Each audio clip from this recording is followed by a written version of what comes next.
What if the secret to mastering your energy isn't something you learn, but something you unlearn? We spend our lives trying to add more knowledge, more control, more techniques to manage the internal chaos. We treat our own consciousness like a wild horse that must be broken, forcing it into submission with discipline and effort. We believe the path to power is a steep climb, paved with struggle. But an ancient current of wisdom, as silent and deep as a river valley, whispers a different truth. What if true power isn't found in grasping but in letting go? Not in fighting the current, but in becoming it. What we are about to explore is not another technique to add to your arsenal. It is a forgotten map for subtraction, a journey to find the incredible strength that is only revealed when we dare to become simple again, to become empty, and finally, to become free. The modern world sold us a deeply flawed idea, that your mind is a machine to be optimized and your energy is a resource to be managed. Like money in a bank account, we are told to take control, to fight our demons, to build a stronger self. This language paints the inner life as a battlefield, a constant exhausting war against ourselves. But what if the chaos we feel isn't the enemy? What if the chaos is simply the weather of reality? Imagine a river flowing since the dawn of time. This is the Tao, the ever-changing, ever-present cosmic process. We have been taught that to be safe, we must build a dam, a fortress of identity on the riverbank to hold the water back, to control its power.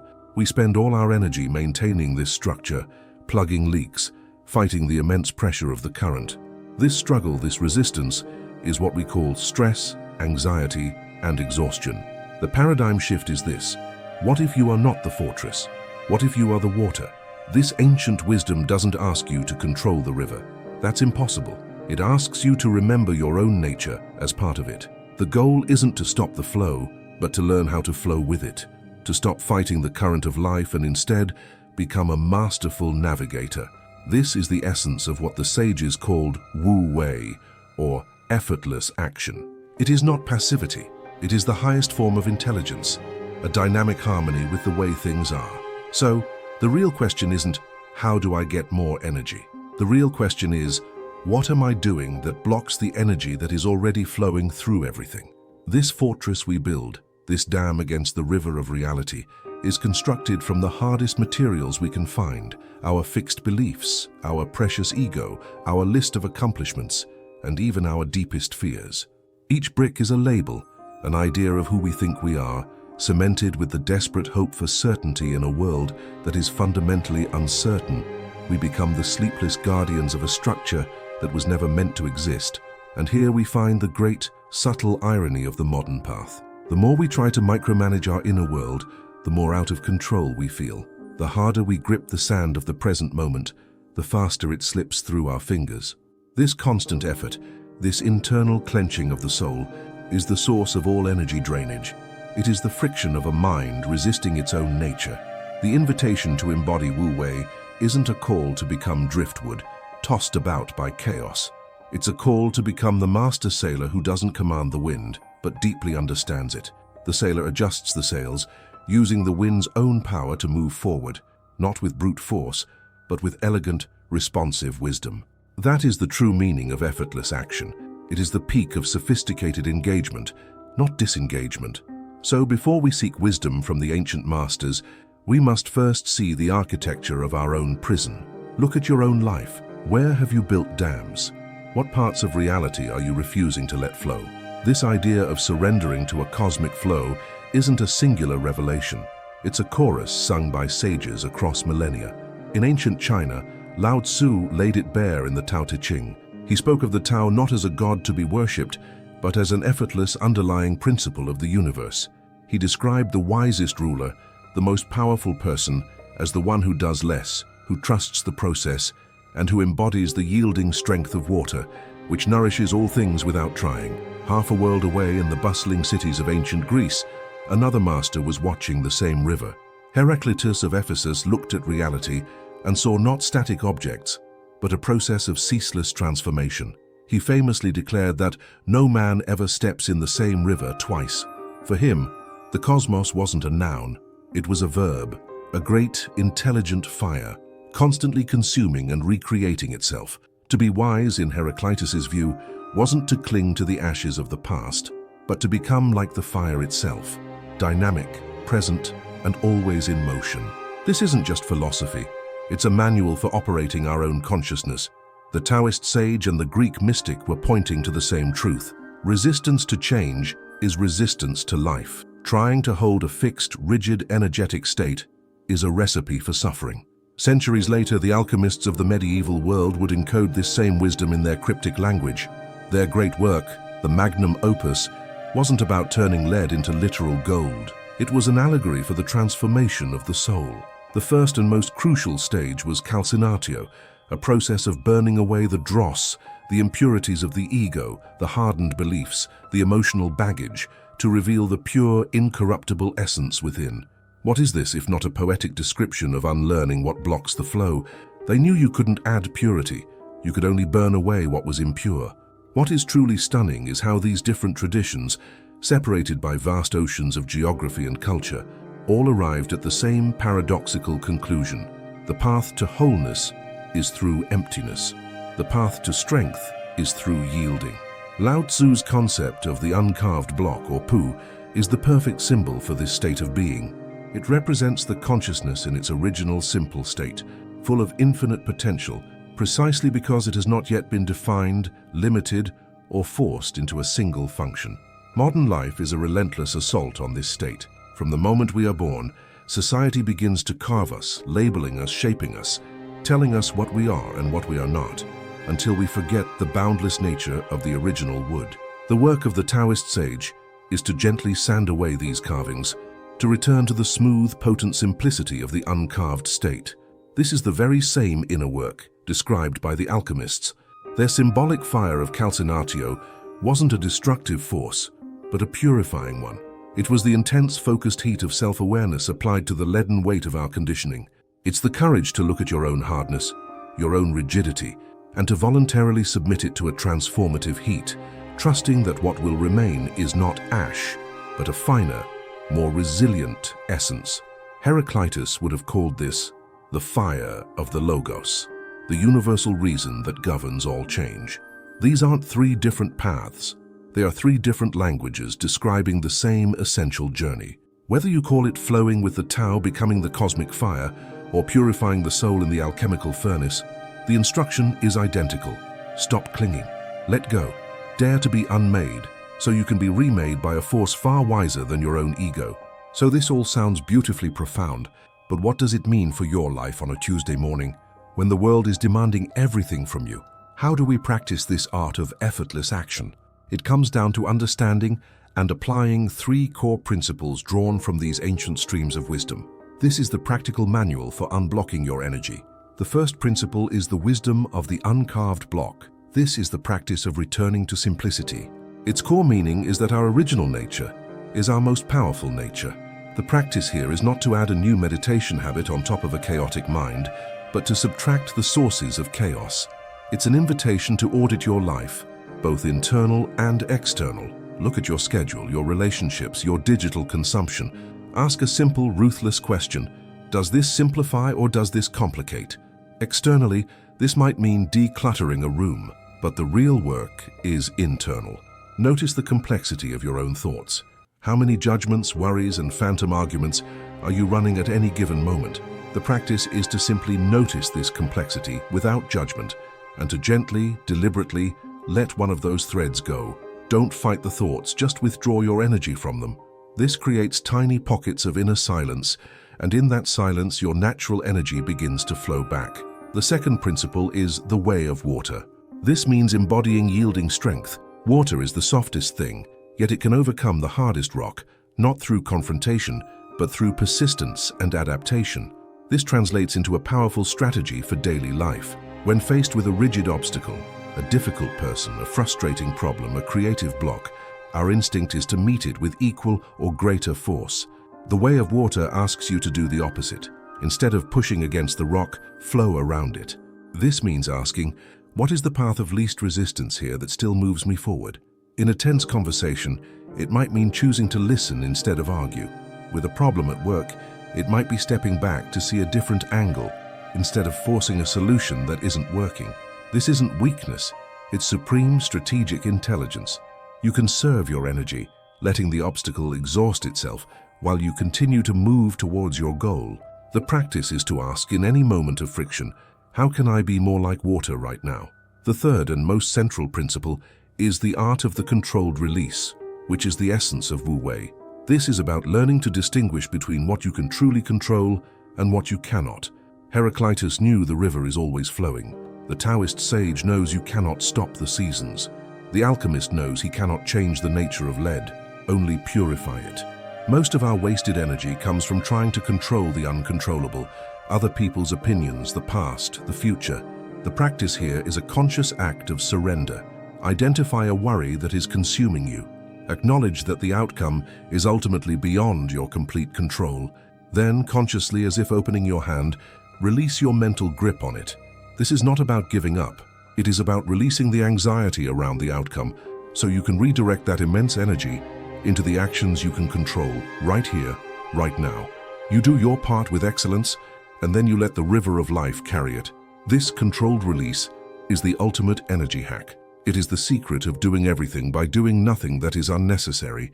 This path of subtraction isn't a modern self-help trend. It is the core of every serious spiritual tradition, often expressed through rigorous ascetic practices designed for one purpose: purification. To see the profound power of these principles, we only need to look at the lives of those who took them to their absolute limit. Think of the Desert Fathers, the Christian mystics who walked into the blistering Egyptian sun. Their practice of fasting and long, silent walks wasn't self-punishment.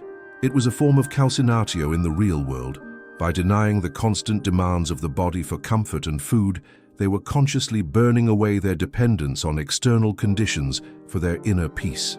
They were physically enacting the art of the controlled release, letting go of the most basic attachments to prove to themselves that their true essence was not dependent on the body's whims. They were seeking to find the cool, silent wellspring of spirit that remains even when the body is in want. This is a radical application of simplifying one's life to the barest essentials. Consider the ancient yogis following the path laid out by Patanjali in the Yoga Sutras. The entire system is a masterpiece of subtraction. The goal is citta-vritti nirodha, the cessation of the fluctuations of the mind. The physical postures, the asanas, were never meant to be just a workout.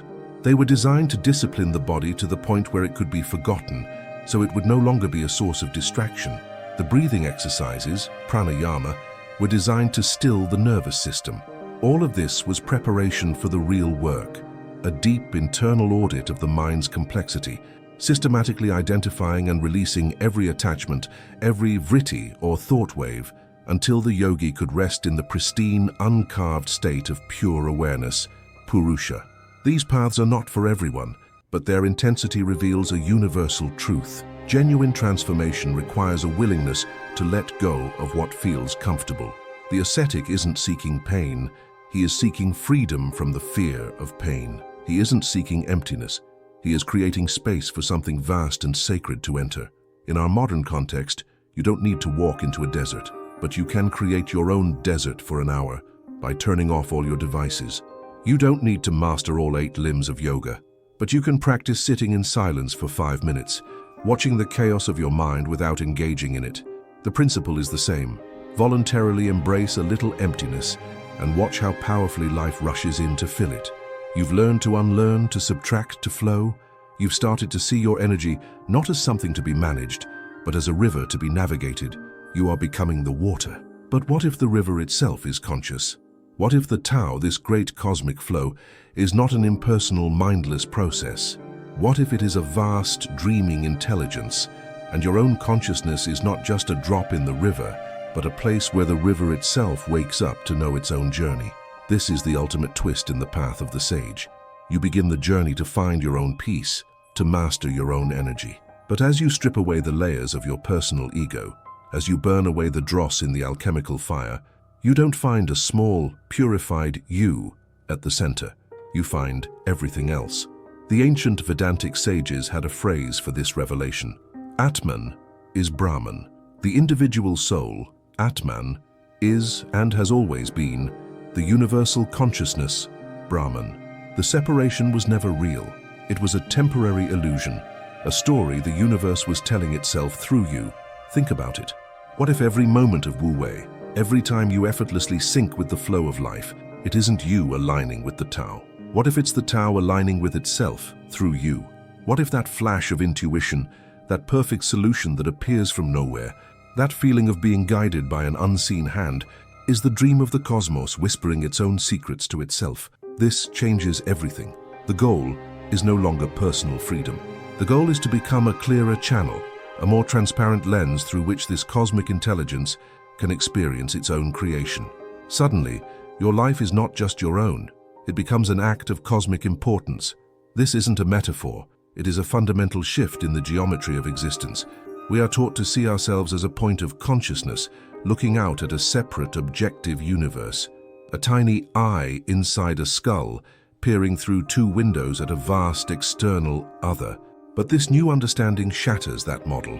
Imagine that your consciousness is not the point, but the space, the field itself, and everything you experience, the chair you're sitting on, the sound in your ears, the memory of your childhood, the anxiety about tomorrow, is not an object in the field but a vibration of the field, a temporary shape that the field itself is taking. From this perspective, the ancient quest to know thyself becomes ironically funny. You can't know yourself for the same reason a wave cannot step out of the ocean to get a better look at its own water. The act of trying to know is the very thing that creates the illusion of a separate knower. The final boss of this inner journey isn't a demon to be slain, but a ghost to be seen through, the illusion of the self as a separate entity. This is why the greatest mystics often speak in paradoxes.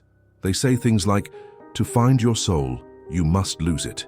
This isn't a riddle. It's a literal instruction. You must lose the small fabricated fortress self to realize you were always the entire landscape. This is the re-enchantment of the universe. The rocks are not just rocks. They are the cosmos dreaming of stillness. The trees are not just trees. They are the cosmos dreaming of life. And you are not just a person listening to a video. You are the cosmos dreaming that it is listening, and in that act of listening, becoming aware of its own magnificent, silent dream. So the cosmos is dreaming through you. You are not the drop, you are the ocean.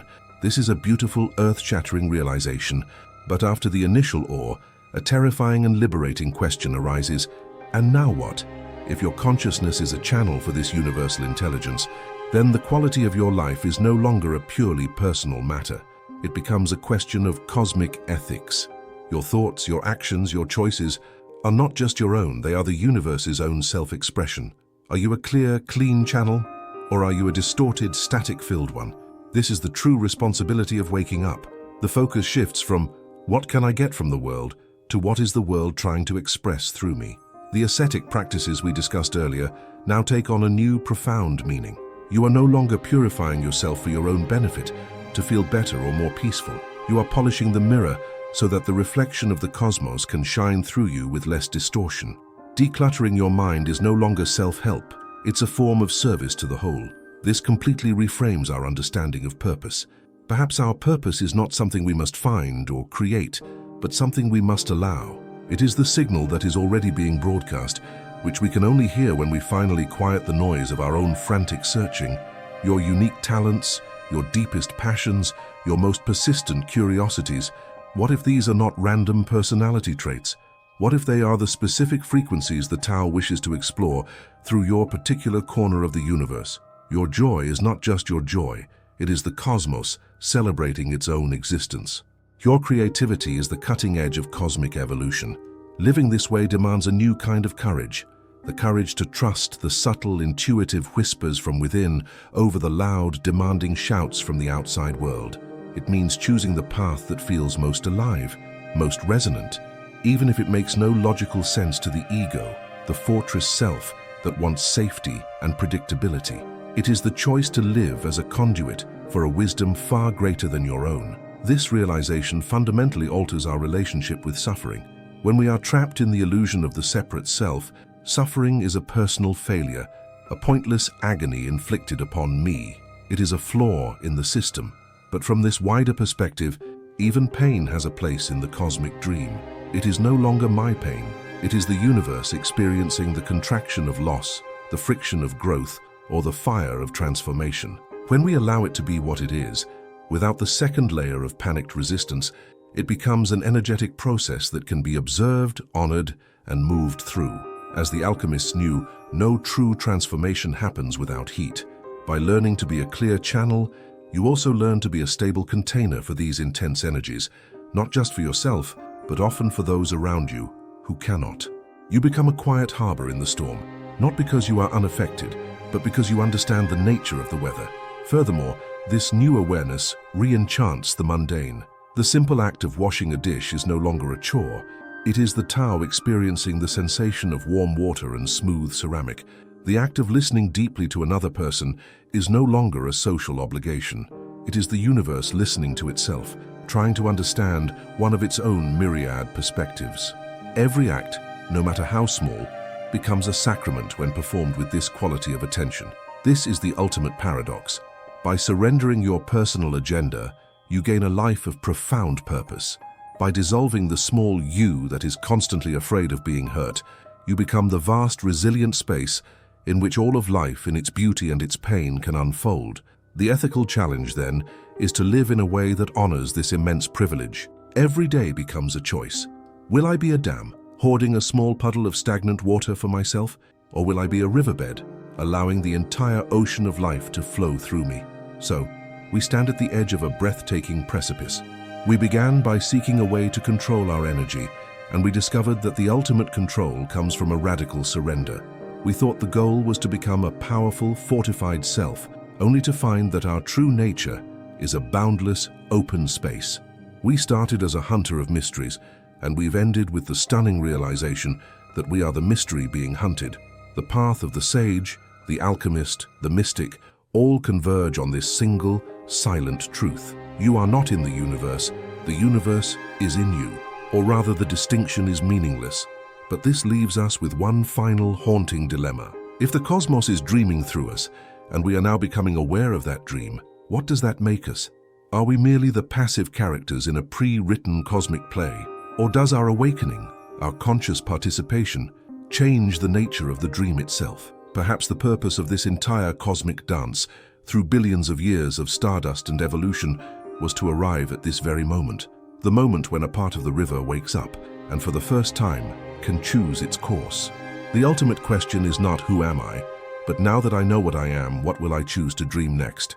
If these ideas resonate with you, consider subscribing so we can continue this journey together. And that's our hunt for now. A wild mix of documented history and tantalizing what-ifs based on bibliographical sources. What do you think?